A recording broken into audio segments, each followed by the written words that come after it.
Bro உங்களுக்கு தெரியுமா? இப்ப ஒரு 3 பேரு இல்ல ஒரு 4 பேர் தான் ஒரு டீம்ல இருக்காங்க. அவங்களோட ப்ராஃபிட்டும் அதிகமா இருக்கு. இது ஜோக் இல்ல. நம்ம என்ன நெனச்சிட்டு இருக்கோம்? பிசினஸ்னா பெரிய ஆஃபீஸ் இருக்கணும், நெறைய எம்ப்ளாயீஸ் இருக்கணும், பிக் செட்டப் இருக்கணும் அப்படின்னு நெனச்சிட்டு இருக்கோம். இல்லைனா சக்சஸ் வராது அப்படின்னு இருக்கும். பட் ஹானஸ்ட்லி அது ஓல்டு மைண்ட் செட். இப்போ ஸ்மார்ட்டா இருக்கிறவங்க என்ன பண்றாங்கன்னா, 2 இல்லைன்னா ஒரு 5 பேர் ஃபார்ம் பண்ணிக்கிறாங்க. ஏஐ டூல யூஸ் பண்றாங்க. ஆட்டோமேஷனாவும் செட்டப் பண்ணிக்கிறாங்க. அவங்களோட ஒர்க் எல்லாமே சிஸ்டமே பண்ணுது.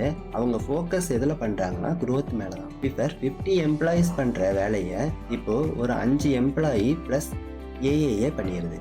இதுல பிக்கஸ்ட் ரியலைசேஷன் என்ன தெரியுமா? ப்ரோ டீம் இல்லைன்னு இல்ல. சிஸ்டம் இல்லைன்னு தான் அர்த்தம். உங்ககிட்ட 10 எம்ப்ளாயீஸ் இருந்தாலும் யூஸ் இல்ல. சிஸ்டம் வீக்னா நீங்க க்ளோஸ் தான். ஆனா ஸ்ட்ராங் சிஸ்டம் இருந்தா 2 பேர் கூட எம்பையர் பில்ட் பண்ணலாம். ஸோ இனிமேல் நான் தனியாக தான் இருக்கேன் அப்படின்னு ஃபீல் பண்ணாதீங்க. சிஸ்டத்தை பில்ட் பண்ண ஸ்டார்ட் பண்ணுங்க. ஏஐ யூஸ் பண்ண கற்றுக்கோங்க. பிகாஸ் ஃபியூச்சரில் வின் பண்ணுறது பெரிய டீம் வச்சிருக்கிறவங்க இல்லை, ஸ்மார்ட் சிஸ்டம் யார்கிட்ட இருக்கோ அவங்க தான் வின் பண்ணுறாங்க. இதே மாதிரி யூஸ்ஃபுல்லான இன்ஃபர்மேஷனை தெரிஞ்சுக்கிறதுக்கு ஃபாலோ பண்ணுங்கள்.